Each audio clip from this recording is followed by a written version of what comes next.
Okay, so Scott, if you would like, we can start our meeting, and I will take a count. The time is 10:36.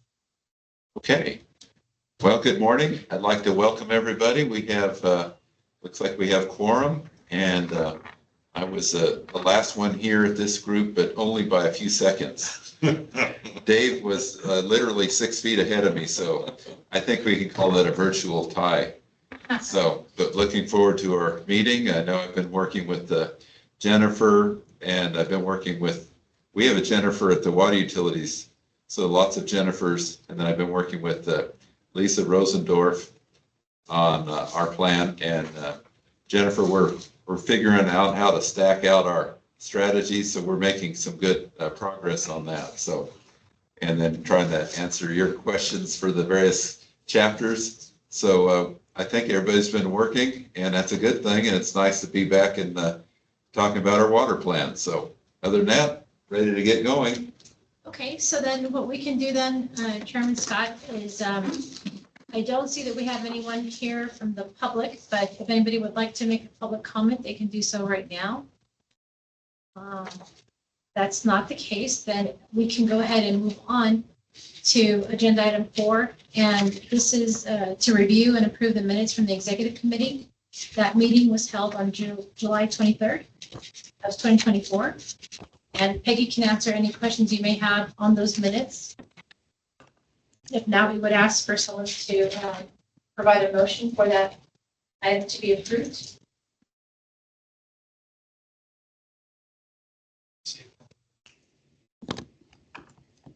There are no comments. I'll make a motion to approve. Second. Okay. All right. All in favor? Aye. Those opposed? Minutes are approved. All right. Then we'll go ahead and move on to agenda item 5. And this is a new experience for me, folks. I'm looking at the screen. I'm like, that's a little further than I thought. So discuss and consider action regarding all nominations related to the Far West Texas Water Planning Group vacancies for voting members. So Peggy, would you mind just reminding them who we had, who the committee can consider for those nominations? You're muted. Yes. Sorry. Yes, the only position that a potential nominee came forth is Thomas Black for the Rural Economic Development. Daniel Bueno had to step back from that, though he was very interested. So it's only Thomas Black that y'all will be considering today. And he's the one from Clint, right? Yes, sir. Yeah. And who did we lose? Right. Peggy? Daniel Bueno. And he is from the Village of Benton? He was from Vinton? Yes, sir. Mm-hmm. Okay. He was here at the meeting and we met him, didn't we? Yes. Did he have a specific reason for being on here? Do we need to find someone to fill in that gap? Well, Scott? I thought that he had a passion for water planning and being an advocate for the Vintons and the people to participate in water planning. Mhm. And so it is, and he seemed very knowledgeable, interested, and I like that. So it's kind of a disappointment that he's not going to be with us. So that does seem like a big gap because we're all getting older. I mean, I am. But it's nice to have somebody that seemed interested and younger and knowledgeable. Good point. So What happened? He said that he was allocated additional responsibilities at his job. And so he, in that short window of time, because we circled back with him and asked him if, as you all had decided, that we would consider him for another position, creating an extra one. And then he said, in that gap of time, he said that he had too much work to do, so he couldn't dedicate it. Is this one of the created positions, or is this the original vacant position? Created position. That's what I thought. Okay, so this is the first additional created economic development position. Yes. Okay. Is there any chance that we could, somebody like myself or somebody call and talk to him? Because I do think that would be an advocate for this group, and I just kind of reading the tea leaves, I think he was just kind of disappointed not being selected because he kind of poured his heart out, his passion for this group, and then we didn't select him, and he just said, "Oh, I got other things to do." But Scott, if he is interested in the future, we also talked about adding another position to be able to bring him in. Right. So if there is a positive result from your conversation, if you're going to do that. Or maybe just to start off, inviting him to our meetings, and he can participate as a attendee, and I can see him doing that. So he is somebody that's involved with water planning in the borderland area. So I do think maybe we can just reach out to him, tell him that he's invited. He doesn't have to be a member per se and feel those obligations, but to know what our plan does so he can better inform his group, I think would be a good thing for him. And I also wanted to note that they are, let me make sure I have this right. I will verify if they are planning, if they pay membership dues, because anyone in the general membership is always, I mean, this is open to the public, but we always ensure that we're inviting all of those that participate financially in the organization, so they can participate in that manner as well. So I can let him know just that the door is still open. I think that it would be really helpful if it did come from Scott, because I think that sometimes when you have two good candidates and you can only choose one, the other person just thinks you're saying nice things. So I think that if he heard from Scott and knew that, you know, that there was a follow-up on that and that we were really serious about that in a continuing way, that, you know, maybe it would make a difference. Yeah, I think, and even just letting them be aware of our process, and then he could tell others about it, because again, we don't run into people like him that seem really interested in water planning. Right. And so qualified, you know? Yeah, right. Yeah, with that in mind, we extended an invitation to the Water 101 that Jennifer put on last week, and he didn't respond to that. So yeah, maybe I'll just echo, maybe a call from you, Scott, might reinvigorate. Sure. So with that being said, then would you all, as the executive committee to the general membership, do you want to move forward in nominating and recommending the nomination for Mr. Black, or do you also want to nominate Mr. Bueno and tell him that you've still, even though he rescinded, if that's still something that you want to make available?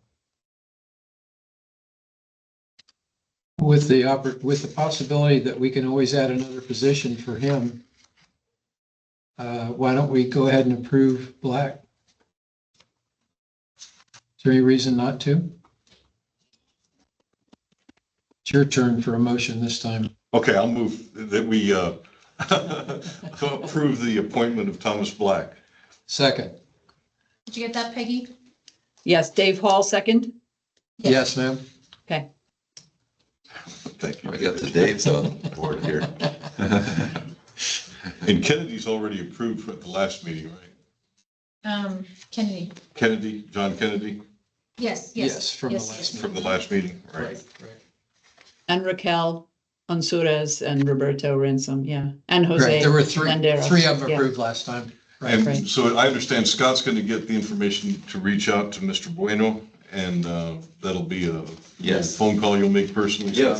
Yes. And that, can you send that to me? Yes, I'll send it up. Yes, sir. Okay, so I guess we need to, all in favor? Aye. Aye. Those opposed? Motion passes.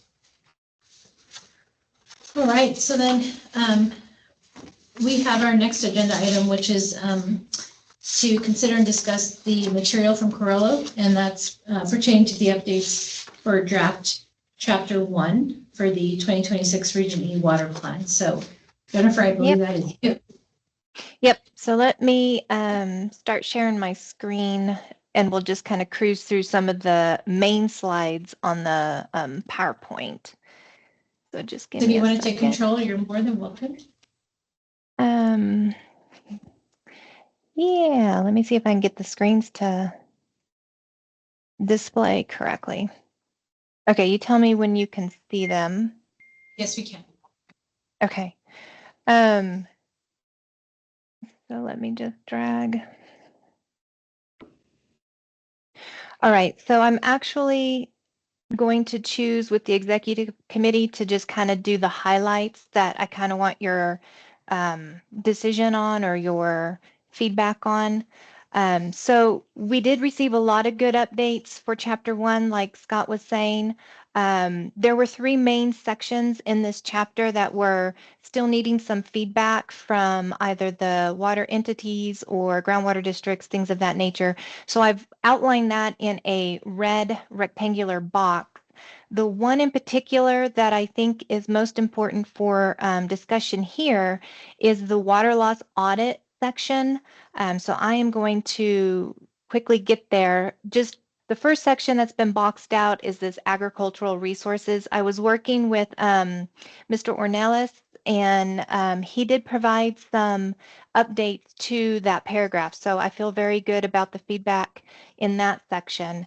But the water loss audit section, we had left blank at the previous meeting because I was still coordinating with the Water Development Board and pulling the data together, primarily because the approach and the methodology is a little different in this draft plan than it was in our previous regional water plan. So I just wanted to take a few minutes to discuss that with you and answer any questions before we revisit this material in the general meeting. If you can remember back to our previous plan, we had a table in chapter 1 that highlighted retail public utilities that were losing more than 10% of water through their distribution, their water infrastructure, their conveyance system. And in the regional water plan, we provided water management strategies to take care of that water loss, and we called it water loss and mainline repair. Well, in this plan, the approach was changed because the American Water Works Association, which is what the Water Development Board mirrors in their recommended approach and methodology, they changed their approach because of some industry standards that have changed. So we no longer look at a 10% water loss. And we actually have an approach that's a little more fine-tuned, but it does take a little bit of getting used to and kind of wrapping your mind around. And that was what I was doing during the previous meeting. So now that I've got a strong understanding of what that approach is, I thought high level I could kind of guide us through that. And so basically, the Water Development Board will provide the technical consultants 6 years of water loss data. And the idea is to find that median for 2 distinct groups of utilities for any kind of water loss. The first group is those retail public utilities located in these less dense communities. And when I say less dense, kind of that threshold is less than 32 connections per mile, for which the threshold or median is 57 gallons per connection per day. So you have this first group that's saying less than 32 connections, but you can't go over 57 gallons per connection per day. If you do, then there's additional loss in your system that might require some corrective action. So that's taking the place of our 10%. The other group are these public utilities located in these dense communities, so 32 or more. And if you're in one of those more dense communities, that threshold or median is no more than 30 gallons per connection per day. So in looking at 6 years worth of data, it's a very large spreadsheet. I have just kind of given you a sample of what our new table is going to look like. And I've decided to take the city of Alpine. They submitted a 2018 water loss report and run that kind of methodology with you so you begin to understand what it was I was looking at. They have less than 32 connections on density. So according to the new approach, if it's less than 32 connections, you can't really go over 57 gallons per connection per day. If you are a system that's got more than 57 gallons per connection per day, now it's kind of like flagging you to a system that might have some excess water leakage. And so sure enough, they're less than that 32, but their water loss per connection per day is 64. And so that's the exercise that I went through. This table is actually the product of looking at 6 years worth of data and running that exercise for each entity for each year, and then kind of developing a summary table. So you can see the systems on the left that had a report come in for one of the years of data where they exceeded kind of that threshold or targeted, line in the sand of water loss.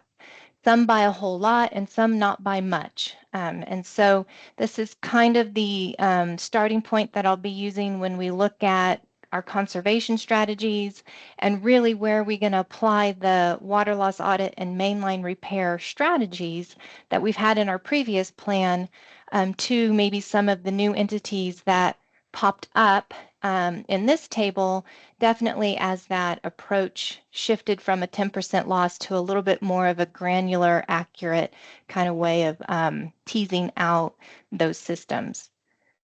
Questions? Jennifer, in the previous slide that you had where it Yes. showed the definitions of the two different groups, Yes. define the statement 32 connections per mile for me. Is that 32 connections per square mile or per linear mile? Okay, so this is where Heather can come in and kind of support me. I do have, okay. Because it's per mile of pipe, if you want to. Per linear mile of pipe? Yeah. Within the system? Yeah. I see. Okay, thank you. Yeah. And why is there a difference in gallons per connection per day loss? So these numbers, these 57 and 30, these are the median numbers that came out of our current data set of the last 6 years. So they're a bit arbitrary. They're just the current median, I should say. And as we get more data and as we kind of continue to build the data set, that median's gonna change. So just a heads up that the next plan will have most likely a new median as a recommended target. And the yeah, thanks for pulling up this guidance from us. And this is just, a suggestion from the board. The planning group can set their own targets as they want to. If they want to make it 50, if they want to make it 20, if they want to make it 100, that's completely up to the planning group. This is just kind of a general guideline so that we don't tell y'all you can do anything, right? We were just saying this is the median. So you can choose to have the median be your cutoff, which is what Jennifer has done, or you can choose lower or you can choose higher. So does that answer your question? Yeah. And each of the Excel sheets provided by the Water Development Board for each of the years came with, a README and definitions, of which I hope you can see on my screen. And so, if there's more questions around some of that definition of connections per mile or gallons per connection per day, the board has helped technical consultants understand what AWWA was doing by providing some definitions on each of those Excel files. And to Heather's point, we had followed the American Waterworks Association's approach in previous plans. So that was kind of my starting point for updating that water loss section, is have a better understanding of what the methodology is now that those industry standards have changed, but continue to follow the American Water Works Association's approach as how we kind of define where that target sits and who sits below it and who sits above it. But to Heather's point, if the planning group members want to change that approach and have a different way of kind of doing the analysis, that's fine. I'll just need to know what that is. Hey, Scott, is there an objective that you guys have set for number of gallons per day loss in I assume where most of what you serve is 32 or more. So do you guys have an objective? So I know that the water loss, and I think as Jennifer related that percentage, that we've really been concerned about it programmatically. It's a huge concern for us. We've invested lots of money on flow meters. We think a lot of the inaccuracies or reported water loss are flow meter discrepancies. Imagine a flow meter that says you're pumping this much water through, but the other flow meter on the other side is not as accurate. And you compare this meter to that meter, you're going to have a discrepancy adding to the water loss. You can't account for every drop of water. That means water loss. Or as Jennifer mentioned, if you have pipelines that are leaking and breaking, we would hope that we're recognizing those. And in my opinion, if you see a pipeline that's broken in the desert, you're going to see a little swampy thing, like the Fort Bliss Golf Course. You'll see these breaks in the pipe, and you'll have grass for no reason other than it's a water break. Or a washout. Yeah. So when we're getting these water loss numbers now that we're trying to figure out, we have aggressively updated many flow meters on our wells to try to correct this. I don't know, Jennifer, if we're actually doing this. I keep hearing the percentage number, so I don't know what I probably want to have this information related.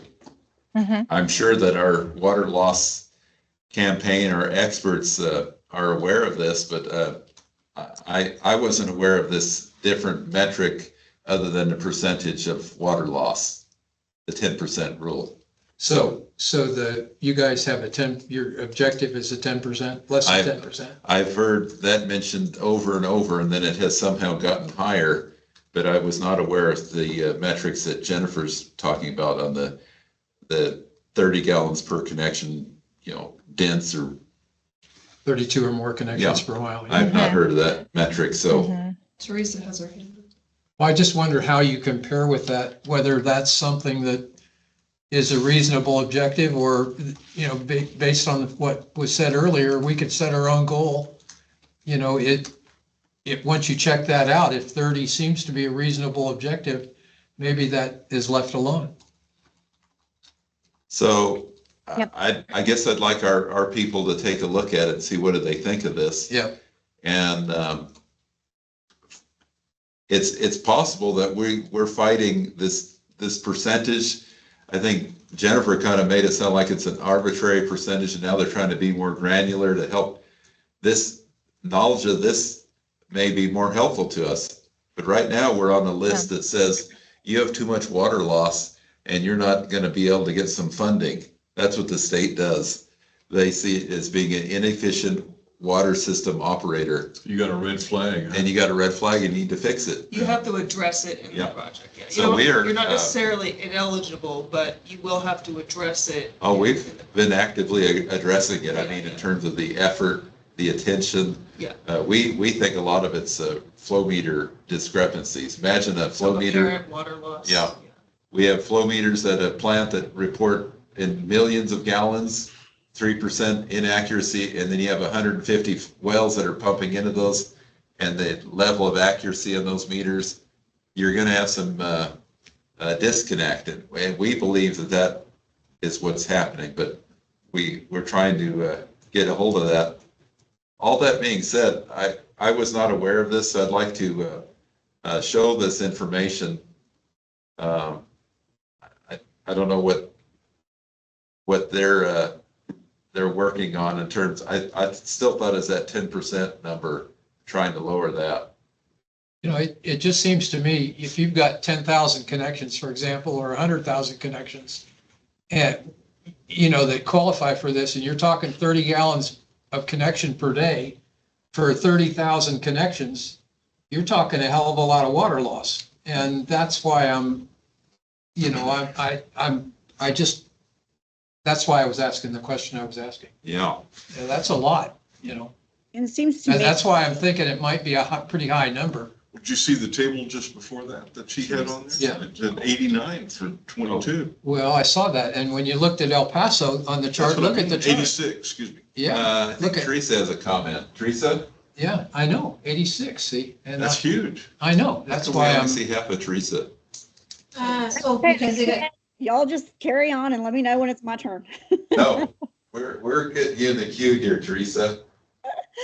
I'm just thinking that, if there's this clear industry standard, I think it would be great to know what y'all are using in El Paso, Scott, but it just seems, is there, I guess Heather and Jennifer both, are the other water planning groups talking about using the same standard? Because if everybody did use the same one, we'd have more of an apples to apples comparison as far as water loss is concerned across the state. I'll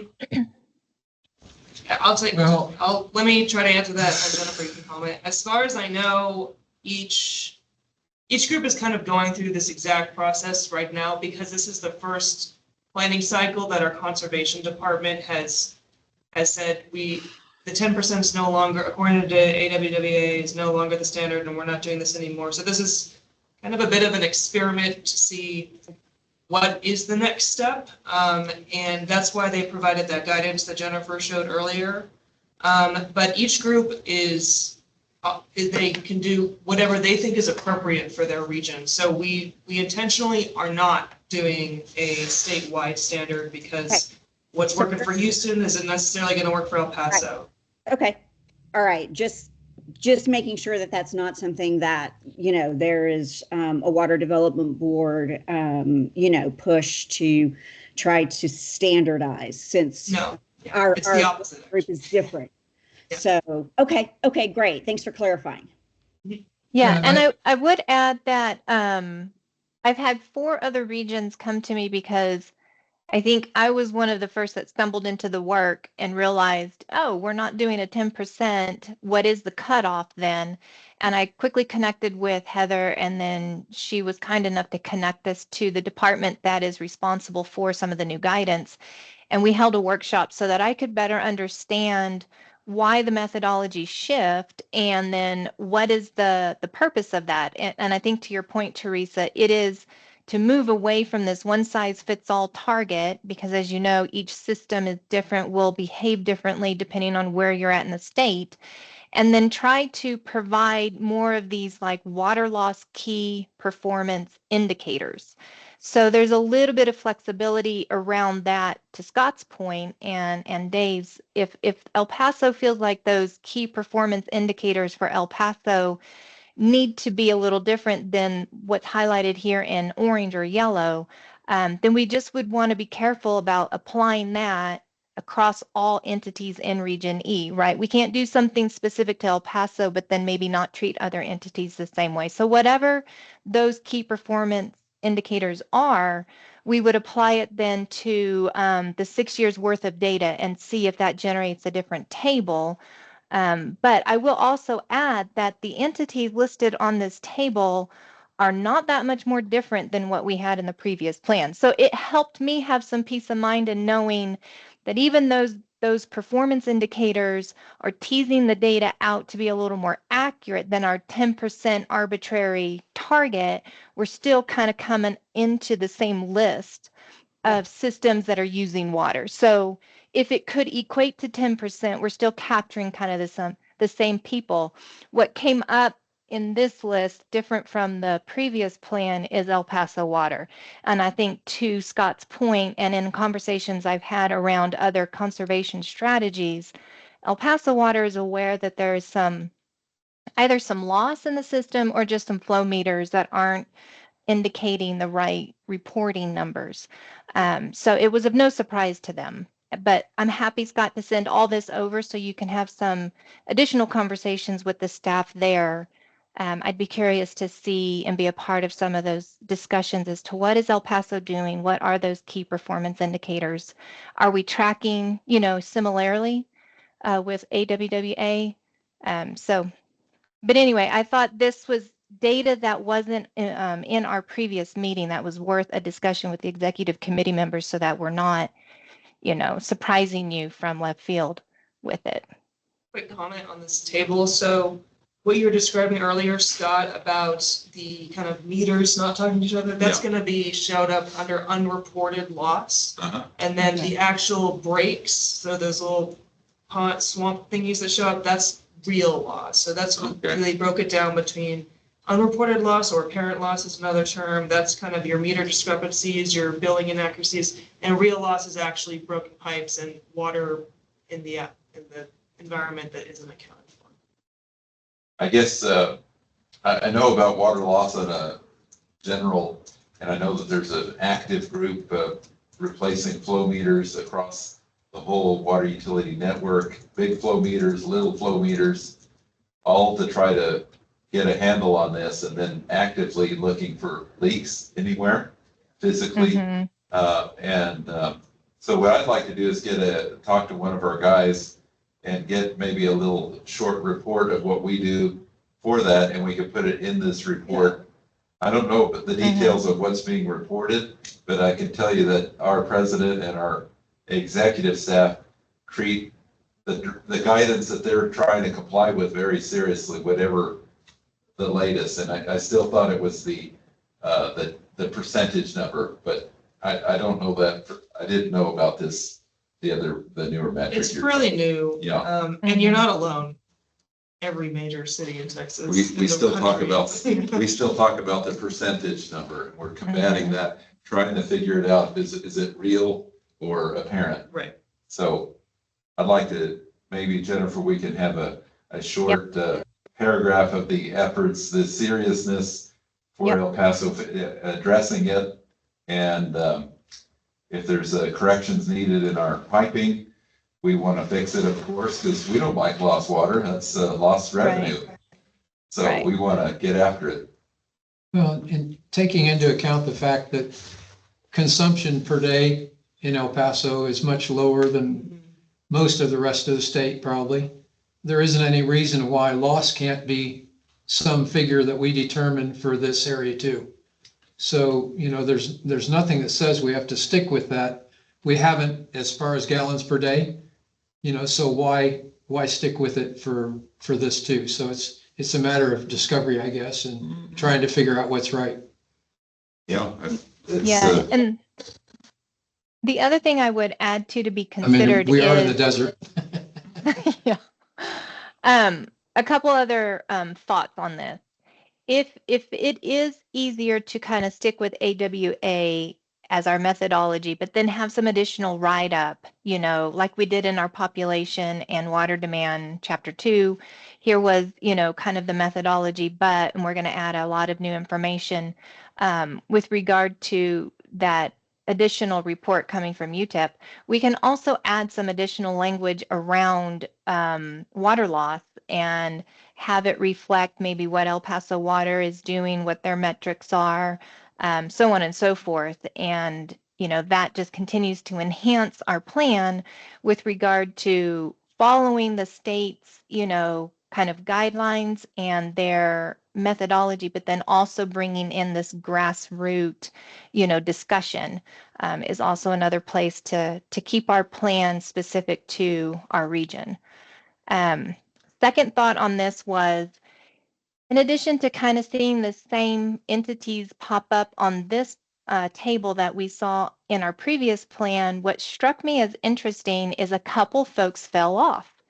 And when I've been surveying these entities with regard to our water management strategy effort, are the projects in the previous plan still applicable? Am I missing anything? Have you activated some of these projects? Where are we in that, process? They've actually moved forward with their water loss audit and mainline repair strategy. And in so doing, they have corrected some of the leaks and Wow. breaks so they didn't appear on the list. And I just thought that was really neat. So this standard is, you know, one of many, I guess, that we could take, but it is teasing the data down to somewhat of an accurate bullseye because we've got similar folks coming up that may have loss that they haven't been able to repair. And we've got folks that have moved forward with their water loss strategies and they're not on the list. So I thought that was interesting. Okay. Are we okay to kind of move forward with some of the other highlighted items? I think so. All right. Okay. When we get to chapter 2, which I think is another agenda item, the material hasn't changed. And I guess what I wanted to ask anyone from this group that may have some updated information is inside our chapter 2, we were going to bring into it some of the findings from the UTEP study, which I was told would be done in August. But I haven't seen the study and I'm not sure if UTEP is done with that study or when we can anticipate the result of that. So does Annette, Scott, anybody have any information on where we're at? Lisa Rosendorf told me that Tom Fullerton hasn't completed the work because they said that Fort Bliss is needs to participate a little better or something like that. So we're having issues on the Fort Bliss side, and then we're having issues on the Terrell County side to receive some additional data. Okay. So I would venture to guess that if we can put some pressure, that we probably can get this done by, I'd say by January of 2025. Okay. I think that'll be okay. What's the drop dead date on getting this information to you, Jennifer? Yeah, that's a great question. So let me just skip through some slides because one of the main points I wanted the executive committee team to help me determine is our cadence, our meeting cadence. What we're skipping through is just high level, what's in our chapter 3, what's in our chapter 4. Right here, though, I have started to worry about what it's going to take to meet our IPP due date of March 3rd of 2025. So I spent some time looking at the scope of work and where we're at, and I kind of had to do a backdoor approach and say, okay, in order to get us by the end of February to have a complete IPP ready to be submitted March 3rd, which leaves me no time in March because the deadline is at the very beginning, how many chapters do I need to have drafts ready to present to the planning group for their review, offer 3 weeks or so for feedback, incorporate the feedback, bring it back around at another meeting to have approval, so that we're one chapter at a time kind of getting these chapters completed and ready so that by the month of February I can pull it all together. That being said, I went ahead and proactively thought that this chapter 2 isn't going to be ready until much later. So you said January of 2025, and I've got it sitting in our January meeting. This is just a suggestion. You can guide me on something different if you so choose. But what I've basically done is said, okay, today we're going to look at chapters 3 and 4. Then I'm going to let it go out for solicitation and feedback. In October, we need to have a meeting where we approve chapter 1. There's not a lot of content in chapter 1 after all the good feedback that's going to change. So I think we can lock it down. We also need to approve 3 and 4. And then I'll have ready for review 7, 9, and 10. And then this red circle is saying we don't need a meeting in November and December, but let's pick one or the other. I don't know if the planning group is going to find that it's easier to work around Thanksgiving or easier to work around Christmas holidays, but we need a meeting in either November or December. And at that point, we'll need to approve 7, 9, and 10. And then I'm hoping, to your question, that, and I guess I could push chapter 2 out, but I was hoping to have the study in earlier so we could look at it and implement some of the findings into our draft chapter.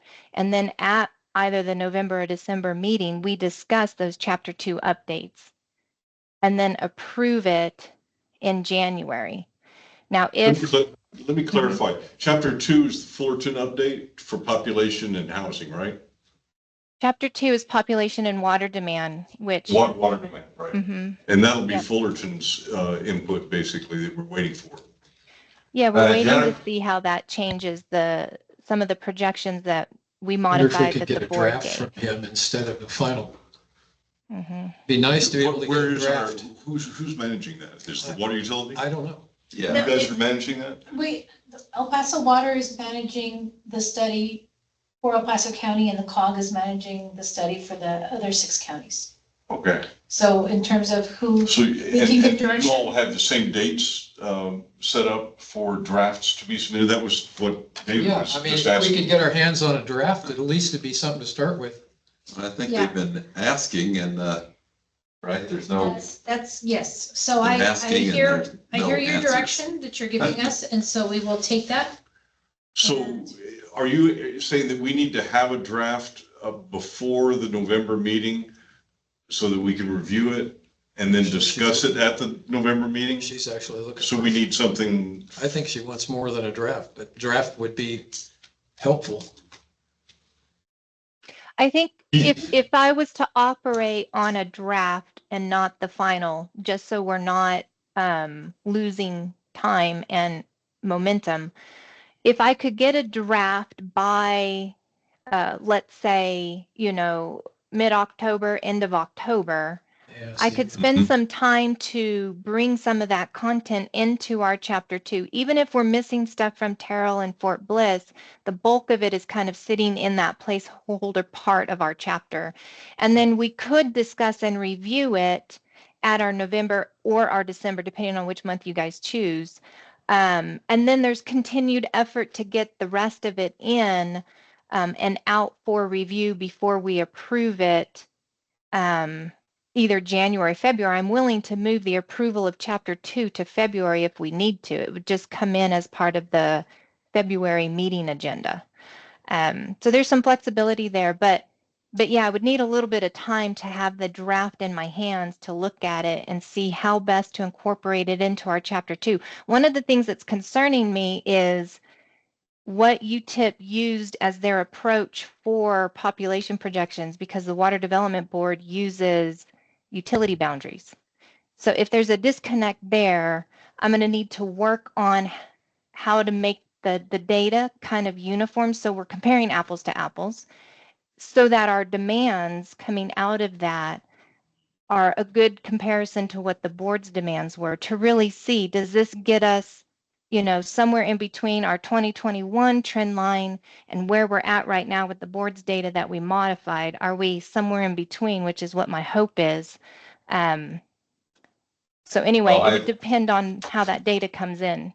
What I can do. Oh, I'm sorry. No, you go ahead.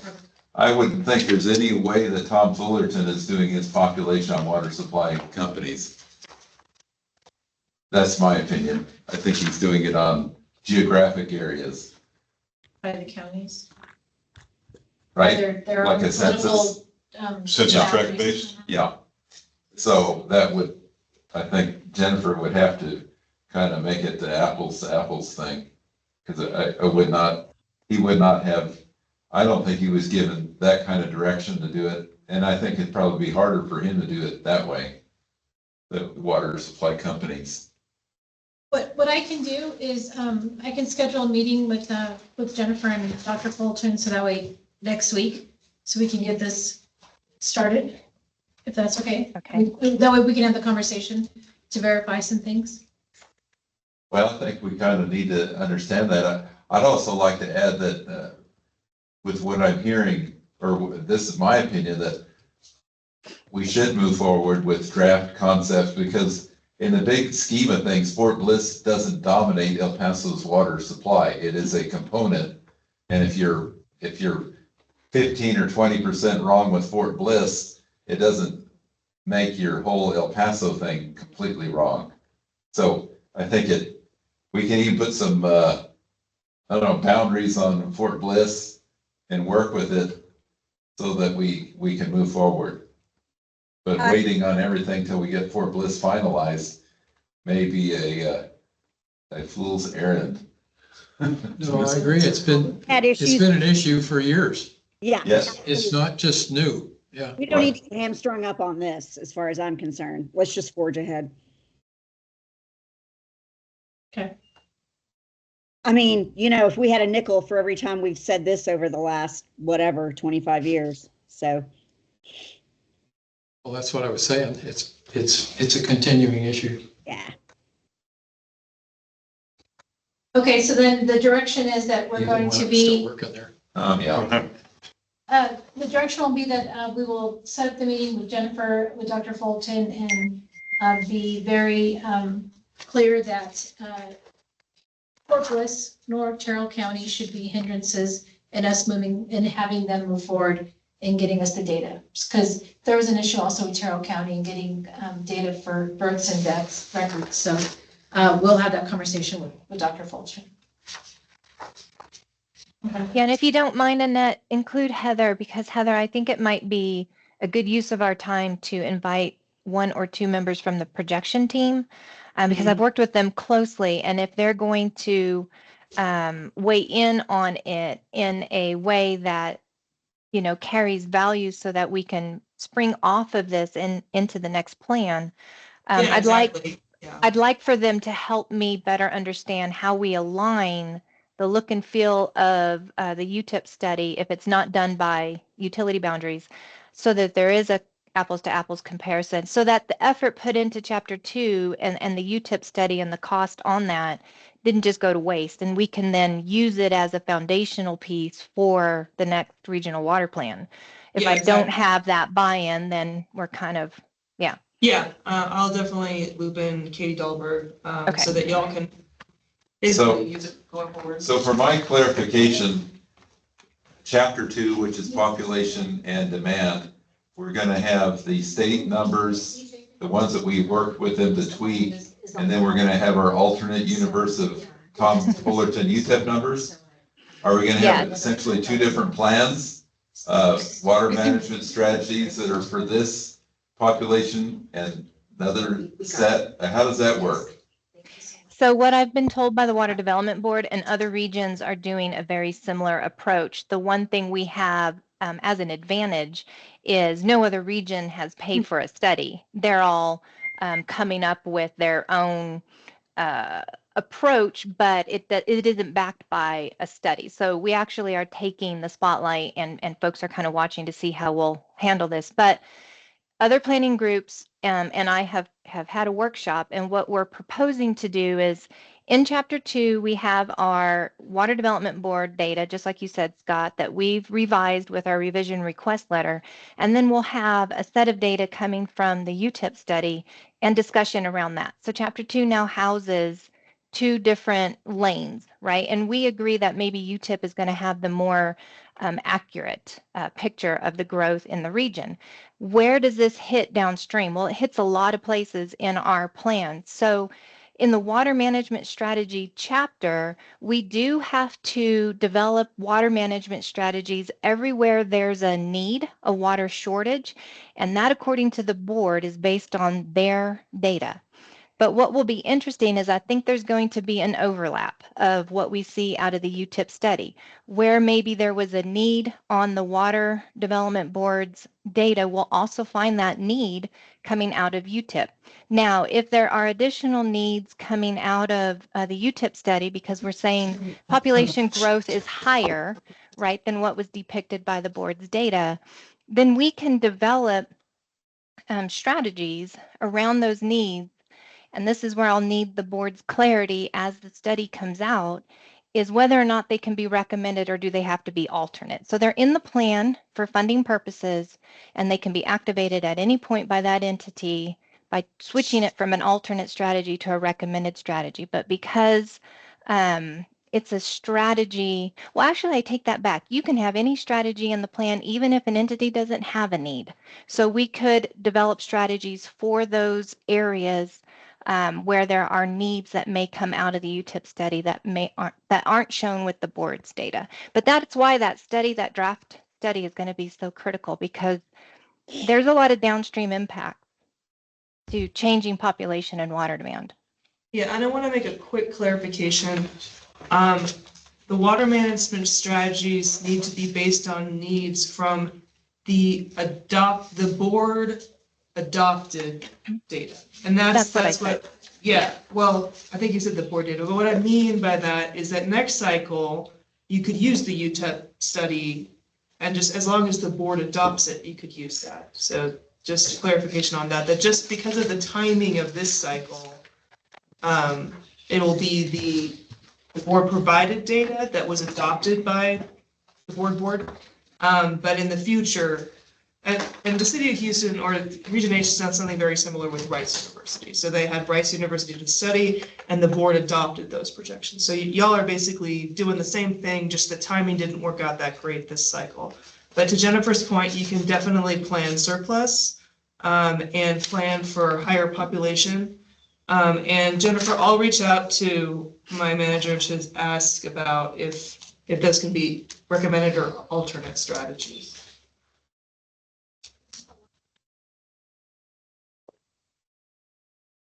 So to your point, Scott, the strategies being developed, we would need to look at where the discrepancy is between the board's approved data and the UTIP study to see if we can bake in some additional strategies where that study may have shown a need, but the adopted and approved board's data didn't. And so there's conversations that need to be had as we continue to iron out, this concept of having a plan that's got all the board's required data sets in it, plus this additional study that we're trying to marry into the document, and then hope that as we have that plan adopted by the board, it's what we spring off of in the next cycle. So Jennifer, to help me understand this, we're going to have two different sets of populations and demands, but Yep. only one set of water management strategies that coincide with the state adopted populations. That's the question mark. That's the to be determined based on future discussions with the board on how we build strategies into our Chapter 5 that are addressing the UTIP study. And how do we go about doing that? I know what we need to do to address the needs that come out of the Water Development Board's approved data, but if there are some places where the UTIP study is showing some needs that Water Development Board data did not, how do we approach this idea of an integrated, demand, need, and then water management strategy? So just hang tight with me because I need to see the UTIP study to know. Okay, so yes, so big picture, I think the state adopted numbers now say that in 2080, we need about 40 to 50,000 acre feet of more water supply.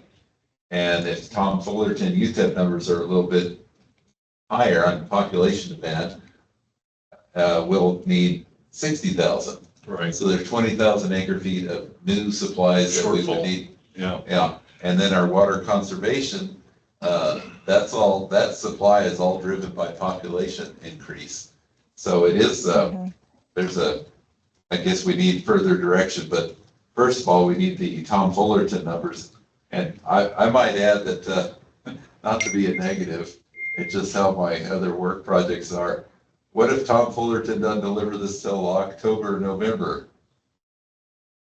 And Well, this says, is he gonna be able to release the draft numbers for stuff now? I think if you, with that direction given, then we work with the parameters that he has. So, I mean, it hasn't, we hadn't conveyed to him the urgency or the timeline. So now you have, and now we will. It seems almost like we may just proceed with our plan with the state adopted numbers. And then these populations from Tom Fullerton are provided as like an addendum or amendment to have further consideration in the next plan. But I'm just thinking out loud. Let me confuse this a little bit more. You can amend the current plan, too. I want to go back to a point that Jennifer brought up earlier, and that was the difference in the units that are being used by Fullerton versus what the Water Development Board Yeah. wants the basic units to be. The Water Board wants the data presented in the form of demand by WUGs, by the water Yeah. user groups, Yeah, the utility boundary. the utility boundaries. Tom's, I suppose, is census tract based. Do you even know that? I would Or bet Annette? money on it, just in my Do you hunch. think it's census tract based? No, I think it's county based. County based. It's boundary lines for counties. Okay, so there's got to be some reconciliation between the conclusions that Fullerton comes up with and the geographic boundaries of the user groups or I the would utilities. I would think that it wouldn't be as detrimental to not be lining up with WUGs because, and correct me if I'm wrong, Jennifer, but I don't believe that there's any WUGs that cross the county boundaries. So if there's 10 WUGs in El Paso, he's only focusing on El Paso County. He's only focusing on Good Hudson point. County. So I think. So that's what I was looking for, is a clarification. You're right. So the population growth projections would only be by county, so that would affect all user groups within that county. I Yeah, guess. you could, I guess, do it at a more macro level. And you could look at it in GIS and actually see, but I guess you'll find out when you get the data. Yeah, and I think that's why it's important for me to have some time to look at the study, coordinate with the board on how to make that, comparison so that we're somewhat aligned. So that when we talk about water demands, we're all talking about the same water demands that would be there generated by the Water Development Board's approach, that we've taken a similar path. Jennifer, just a comment. I think we need to conform to whatever your requirements are for your schedule. So you've got to let us know exactly what you need us to do and when, so we can provide you with what you need appropriate time-wise. That's a good Okay. point. So next steps can be taken. Yeah, just Do work. you tell us what you need when, and we'll conform. Okay, so that is what's on the screen. This is what, is going to help me keep us on track.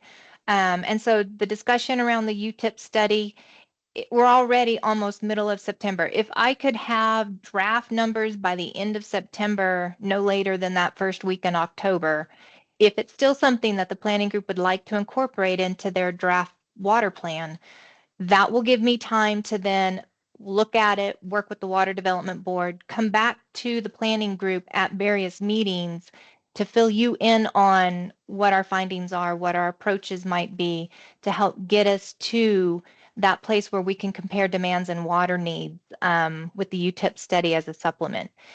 If we push that study. Mm-hmm. And if you can't get a draft by then the plan proceeds without that draft input plan, and we yep. amend later? Yeah, we're going to continue to run forward with this schedule to get all other chapters that are required for the planning group to approve and adopted to submit our IPP. The only outlier to this schedule is where can we fit in the UTIP study?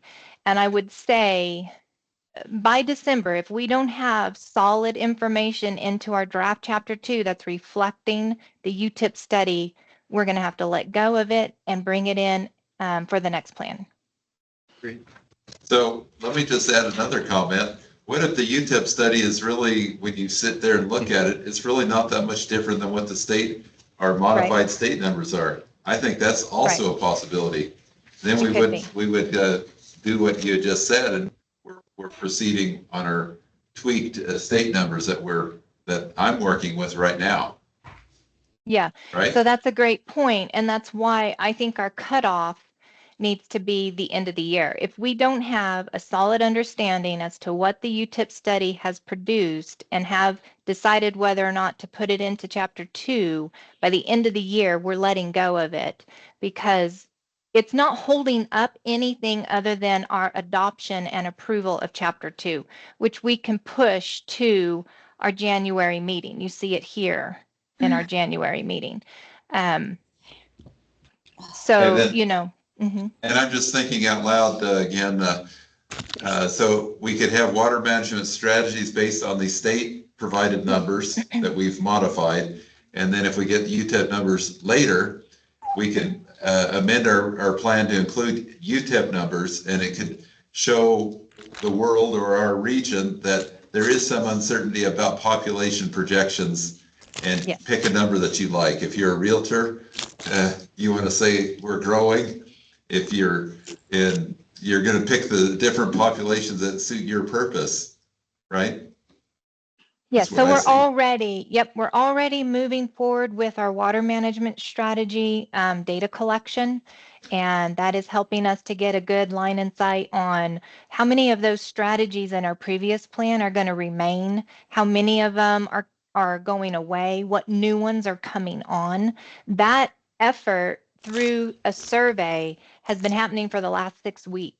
We are actively involved in connecting with every utility, every sponsor of those projects, and having a phone conversation around, are these strategies still viable? If not, what needs to change?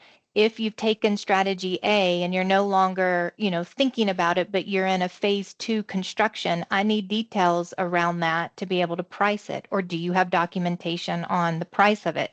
So we're not, pausing our work for UTEP numbers. It's just now a matter of, up until the end of the year, can we integrate that UTIP study into our plan or not?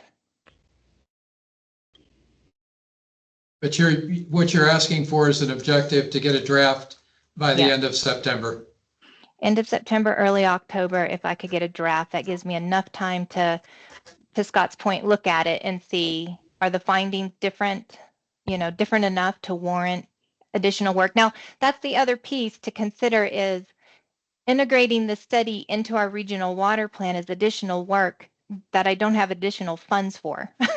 So we got to be, and I'm willing to do it 100%, because if it's going to give us a solid place to spring off of in the next cycle, it's very much worthy of having. But without that draft study, I have no idea, what the answer is there. Well, I think if we wait to introduce this new information that we've been talking about for several years, for 5 more years, I think it's just going to lose momentum. Well, yeah, that's going to depend on the availability of the study, though, That's right. whether he does it or not, finishes it, or even whether there's a draft or not.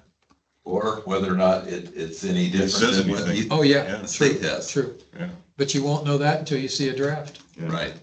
Okay. Okay, well, I Okay. feel like I understand the process a little more. Yeah. Or So parallel. before we get to the big public meeting, does anybody have opinions around whether we do a November or whether we do a December? I think early December is probably better, but that's me. That would be a big meeting, wouldn't it? Look at all those chapters to approve, and then the discussion on the update to chapter 2, that'll take a long It'd time. be a big meeting. But it's either early November or early December, one or the other. And are you going to be ready early November? I'll be ready either way, and the discussion will Okay. just be altered depending on that draft study and if we get it or not. But yeah, you'll have your chapters ready to go for approval. Chapter 7 is our drought chapter, and there is some updating there that I need to do. But chapters 9 and 10 are smaller chapters. There's not a lot there that's going to require lengthy discussion. And you'll see that come October when I get the drafts out to you. The big piece will be this discuss and review updates to chapter 2. So I guess I just wanted y'all to think about. I'd rather tackle that before December. Yeah. That's fine. And Okay. I'd like to move that whole timeline up, to be honest with you, and So not skip a month. early November. And then you can always have a meeting in December if you absolutely have to also. That's true. If we needed Let's do to. early November then.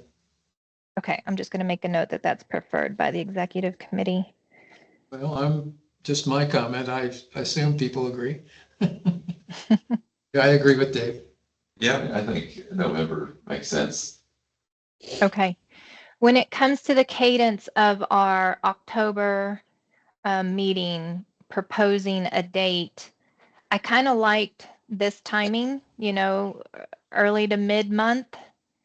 So if we're going to propose an October date that sticks to kind of early to mid-month, is everybody in agreement with that, or do we want to make it a late October meeting?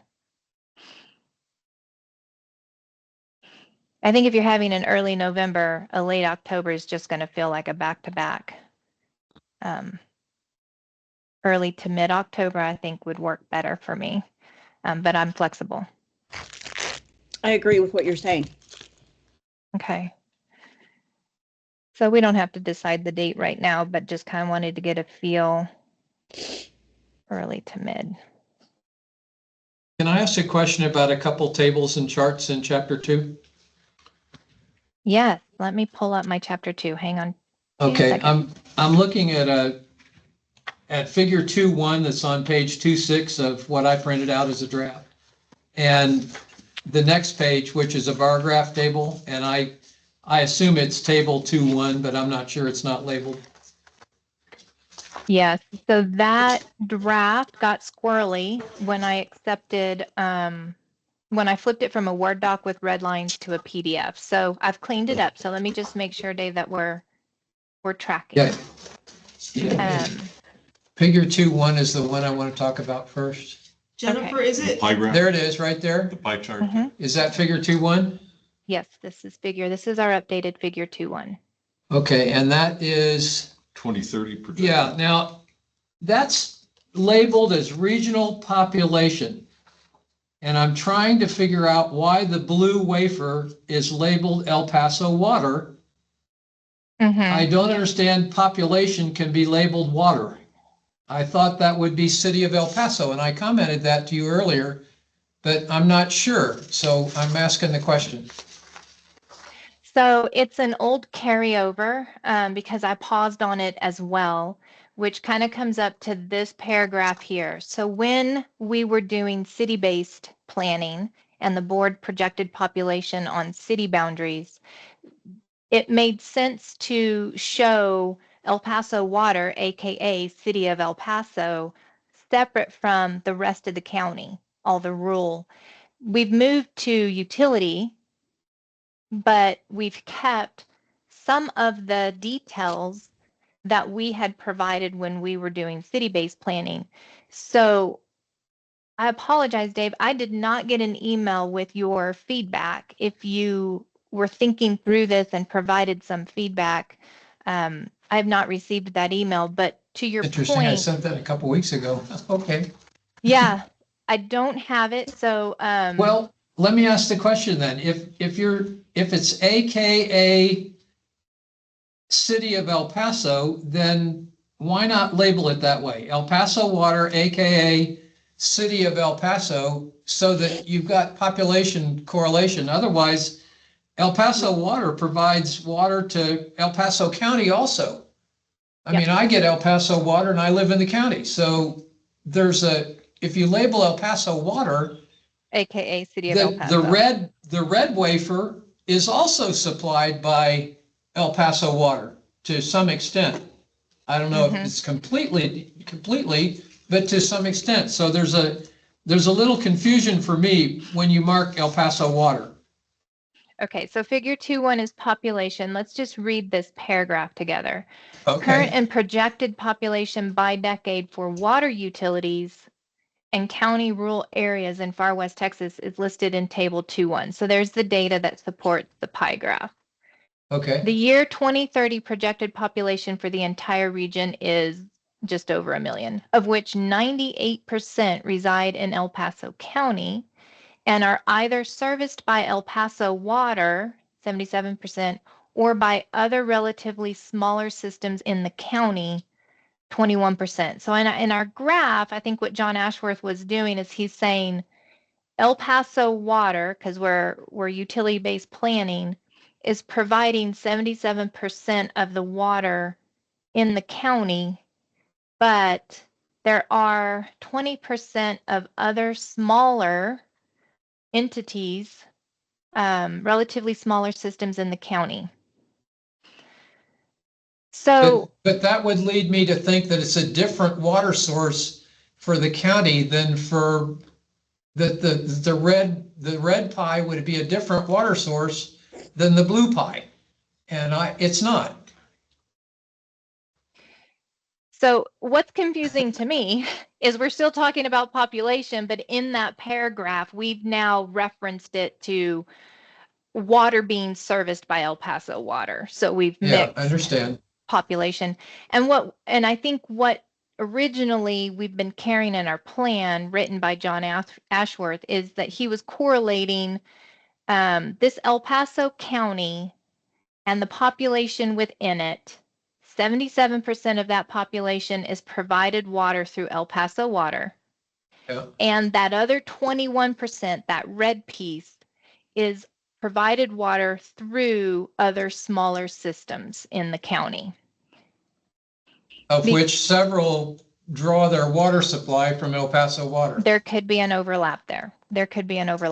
And there's also entities in the county that are self-supplied through their own groundwater wells, which is not El Right. Paso. So I get that it's a bit confusing. I'm happy I to can- revisit this do you want to revisit it and send me red line revisions? No, the only thing I would do is put an AKA Okay. under El Paso Water, put an AKA City of El Paso. Okay. Yeah, we've done And I think that parentheses. solves it for me. Okay. City of El Paso. I'll fix that figure. Okay, and then over on the next chart, you've got a bar chart on Yes. the next page. Yep. And there's the same issue there. You've got basically El Paso County minus El Paso Water, and then El Paso Water, and it's population data again. So I think the same type of entries might be useful there And okay, my comment to here is, clarify. my comment here is if you change El Paso Water to El Paso or City of El Paso, then if you add up the blue wafer to the red wafer, that ought to equal the total population in El Paso County. Correct? That ought to does. be the 1,104,000 that. Yes, Is that accurate? well, Yeah. I don't haven't done know. that. I haven't done the addition. I didn't add, But I but you think- can cross-check and see. Yeah, I Yes. think that's. And if Plus, that's- you were So- talking 78% also, and if you add it together, it's 77% or 97%, so. I think the math does add up. I think what figure Okay. 2-2 is showing you is population projection distribution in El Paso County. So again, a tad confusing because we're saying the distribution for population is kind of defined by who's serviced by El Paso Water. And so the That's red the total of the two. is the county as a whole minus El Paso Water. If you come up to table 2-1, you see El Paso Water in parentheses, City of El Paso only. So to your point, Dave, with the blue pie, we need to put parentheses, City of El Paso, is 790,511. And then if I were to add from Tornillo Wid down to county other, this number here and Anthony up top should be this red bar. So this Dave? graph here is saying we've taken on table 2-1, we've taken the second line under El Paso County and we graphed it to be blue, and everyone else in that county is graphed to be red. I don't Okay. know if that's still an intuitive graph or not. These were the types of, feedback comments I was looking for. Okay, well, Dave added up something here, and it But comes. he has this number on that chart. If you could put us back to There the you go. numbers Yeah. where the numbers come from for there. So Well, this is our table Yeah, there you go. 2-1. Okay, let's look at that. The 999,348, that's what we've got here. Okay, so it does come up right. That's this plus this. Yeah, okay, Yes. so it is added total, okay. Yes. Yeah, Yeah. if those can be marked that way, just for clarity, it would help me, but Okay. that's just me. So I've got your suggestion down for figure 2-1, and then what is the clarity needed for 2-2? How changing the label to parentheses City of El Paso? if the data that's in the bar graph is the same as the pie graph, Yep. then the labeling should be similar. It Okay, should be El got it. Paso Water, AKA City of El Paso. Got it. Yep. Okay. I just wanted to be clear. So I'll make Yeah. the labeling changes. I don't know that you need that statement minus El Paso Water, El Paso County minus El Paso Water. That's saying everyone that's outside of the service area of El I know, Paso. but it should be the same as that. This, I also saw these same charts in chapter 1, and it was pointed Okay. out to me earlier that those are not there anymore, that they've been omitted out Let of me chapter check. 1. Let me check The because pri- we've had some updates to chapter 1. So I'm pulling up chapter 1. So chapter 1 is just high level snippets of kind of every chapter in the plan. Here's our chapter 1, and let me see if we have Back on- any. Okay, Okay. on page, that same pie chart that we were just talking about is Yep, on here it is. I-12. And I think the same issue is there. It is. Okay, so I'll make a note to fix it in chapter 1 as well. Okay, and then there was also on I-15, that chart appears again, and I think that one was omitted by the computer printout, which gets rid of it. It shows up when I print it Yeah. out, but I understand that it's deleted in the final. It's got Yeah. a red line through it. Yeah, and that Yep. didn't show up in the printout, just. Okay, and then the same chart appears again on figure I-4 or 1-4. Yeah. And that one needs to be corrected also then. Yeah, so what we have going on, and I keep seeing this and I'm not sure what's causing it. The formatting to the Word doc when flipped to a PDF changes something. And so what I'm having to do is kind of come back through our Word doc and clean it up. So you're right, this figure 1-4 on page 1-16 is the same one that you're seeing here on Yeah. page 112. And so it has chosen to be found in 2 places based on the red line exceptions. And I need to clean that up. You'll only see it once, and you'll see it now with the parentheses City of El Paso for the same clarity as figures found in chapter 2. So let me clean Okay. that up for us. But good Jennifer, call. I had a quick question, Yeah. and maybe also for Peggy. Is it possible to provide both the Word and PDF versions in the future, or is that Yeah. not helpful? No. So here's where I had some conversations with in-house Corello staff is Uh-huh. releasing a Word doc draft and having it out and about and open for changes that then aren't the same representation of what our final plan. Do you know what I'm saying? So it's like, Okay, so it's Corello policy that it has to be a PDF with like the watermark of draft on it. we're trying to keep the draft captured as a PDF that can't be altered anywhere else and then Right. used somewhere that's saying, hey, Corello did this work, but that wasn't our final product. That was Right. intended to be a draft, right, for feedback. Makes it hard for red lines because, yeah. So that's Okay. why sending me an email saying, if you could change the paragraph found on this page, just like Scott's been doing and Lisa at El Paso Water, they're directing me to a page number, they're directing me to a paragraph, and then they're providing the new language. Okay, that's fine. Yeah, it'd be a I'm lot sorry. easier with the Word document. It would. but I understand that's. I've got one other comment, Jennifer. On page let's see, paragraph 1.3, regional water demand. Yeah, I think it's on I-33. yep. I'm getting there Okay, past our precip work. what's it? Oh, compute block. Okay, there yeah, it is. again, yeah. Okay, now go to the next page and the same charts on the next Yep. page. It's a formatting issue, and I promise I'll clean it up for y'all. Okay, all right. I It's just see the putting same figure chart in twice. Yeah.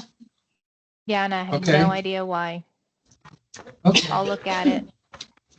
Those are the only comments I sent to you. There was Okay. one that you already cleaned up on I-35, that question I had about 13,075 acre Yeah. feet. But you cleaned that up in your rewrite, so that's good. Okay. Okay. I've made notes of these formatting issues and then just some clarity around some of our figures. I'll get that mapped in so that we're ready to approve our chapter 1. We're not doing that until our October meeting. If I go back to our PowerPoint. Yeah. So early mid-October, we'll have the final chapter 1 cleaned up and ready to go to include all of your comments today. Now, So. are you going to just not do anything with chapter 2 in November and do everything with chapter 2 in December or January? So it just depends on if I can get that draft from UTIP by the end of September, early October. There might be, there will be discussions with the Water Development Board on those findings. And then Okay. there could be some new content put into chapter 2 that I can present at a next meeting. Yeah, so we'll play it by ear. Okay. All right. Sure. I think that's all I've got. I'll stop sharing. Those were kind of the big, I know we ran right up to lunch, so get a lunch break before the next meeting. Are we to set a date for the next executive meeting, or you want to do that in the regular meeting? I'd like to hear the ideas for October's meeting. Just so, Early to mid-October is what she was asking. okay. Okay. So we can put down,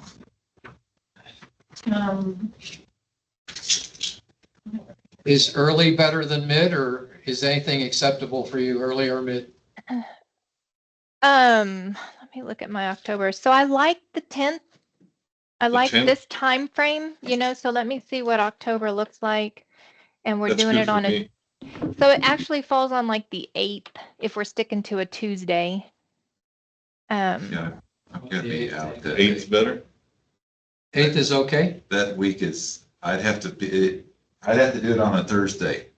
Okay. That week. The 10th? So the 10th, that works for Well, me. you know Yeah, what, though? Thursday that, There is the West Texas Collaborative. There's a water dig deep forum that day in El Paso from 11 to 3:30. So it's kind of like a whole day Yeah. kind of Water thing. Yeah. Finance Exchange. Yeah, Who goes to that?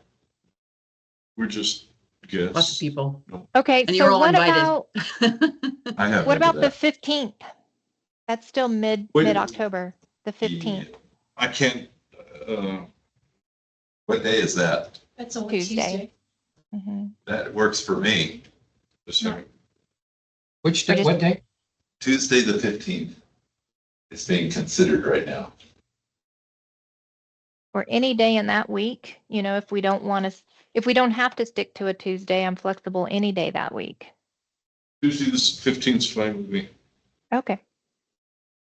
Okay. And then do we want to also pick a date early November? Sure. So we're thinking October 15th works. And then our November, so same kind of pattern. We have either the 5th or the 12th if we stay to our Tuesdays. Do it the 12th. Yeah, I like the 12th.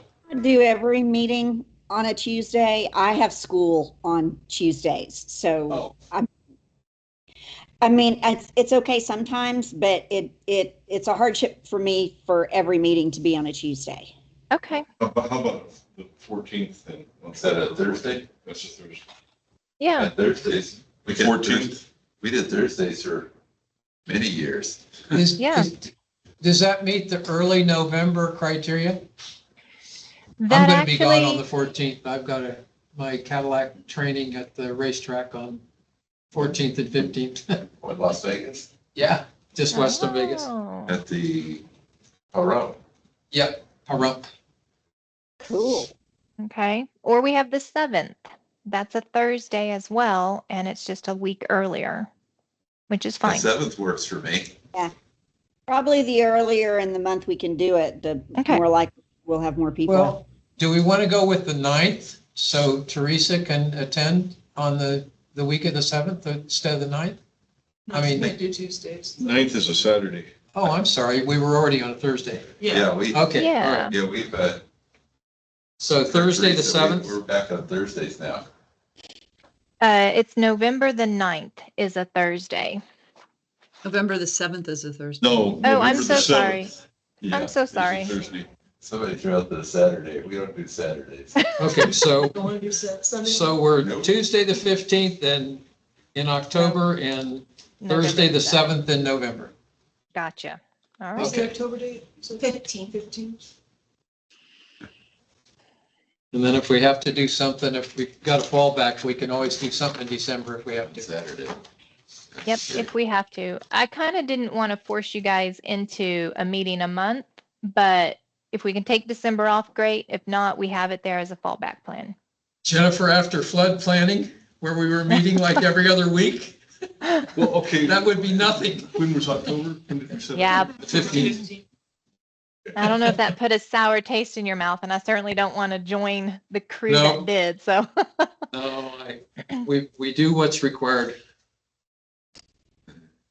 Well, this makes me feel a lot better. We've got a good game plan and we have some expectations around that UTIP and just a good path forward depending on when we get those or if we get those draft numbers. And so I can kind of continue to work with the board scope and schedule as planned and then have a better understanding of when that study comes in, if it comes in at all. So I appreciate some of your decisions. I guess we'll find out later if we're going to need executive committee meetings before those regular general membership meetings. Yeah, I don't know what you're thinking, Jennifer. I would say yes. I would say we're at the point in our schedule where there's going to be tidbits coming out of these draft chapters that may need this group's review Okay. on it before it goes to the public meeting or the general meeting. So I say we just keep our executive committee kind of think tank meeting Okay, and scheduled then- for each of them. Are we going to do those meetings here for both of them, or are we going to do one somewhere away? So I was talking to Heather about this earlier, and Teresa, please let us know what your thoughts are, because I think you definitely have, the best interest for the region. The technology lends itself well having it here at the Council of Governments, and so my natural inclination is to just keep having our meetings in this manner moving forward. But if we're losing any momentum, any continued support by not having it in the region, then I would like for you to tell us if we're on the wrong path.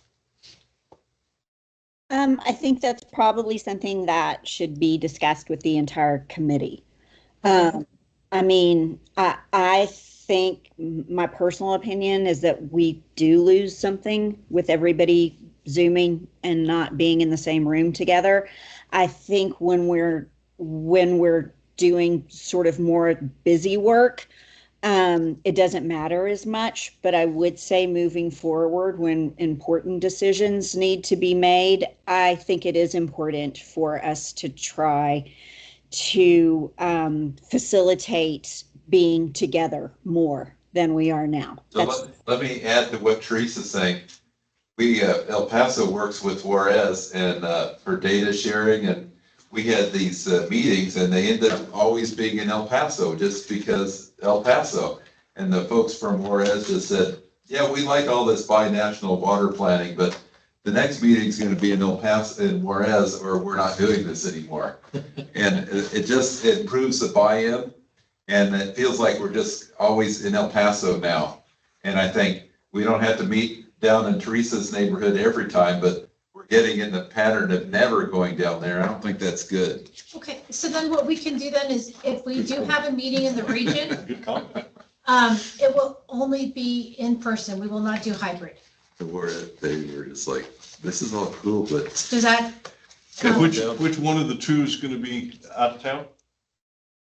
I don't, we. Should we can- talk about it in the general meeting? Yeah, we can do that in the general meeting, but I do think that when we do have it out in the region, that we will have it in person only, just because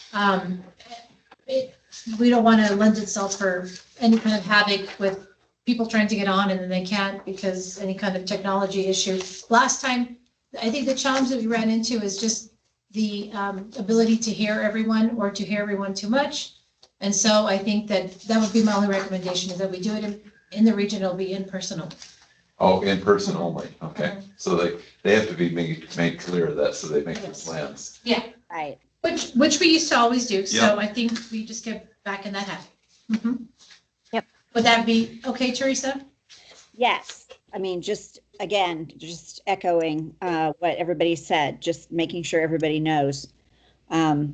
So they know they have to show up. And then I do think that with Jennifer and Friesen Nichols, I think them being virtual still makes sense and we can hear them, and I think we'll make sure we have the platform for them available for that. So if everybody's in agreement with that as well, that way we just keep our costs down as well. Unless Corolla wants to come in person to one of the meetings. I'm happy to do whatever's best for the group. So depending on how comfortable you are doing that little piece of virtual or not, just let me know. Okay, let's ask the group. Okay, then Chairman, I think if you like, we could adjourn the executive committee meeting. Motion, For the purposes of the minutes, though, we have on the agenda to consider and discuss chapters 3 and 4, and then also have a report from Corolla. Well, I think we did that all together, so we'll just put no Oh, action okay, I'll just, on the agenda. okay, good. Mhm. Never mind, Yeah. sorry. So we have a motion to adjourn. here, Yes, and we have a second from Dave. Is that right, Dave? yes. Okay. You got that, Peggy? I think she did. Okay, Okay, all right. okay, so when are we on? We will be back at, is it 1 o'clock An or hour and 1:30, 15 Peggy? minutes. I think it's 1 o'clock. Is It it says 1 one? o'clock in the minutes. 1 or 1 1:30? o'clock. General meetings is announced at 1 o'clock. Okay, Okay, so less than an hour. 54 minutes. Thank you. Y'all have a good lunch. Good All thing I right. told Dave or he was gonna be out smoking a cigarette.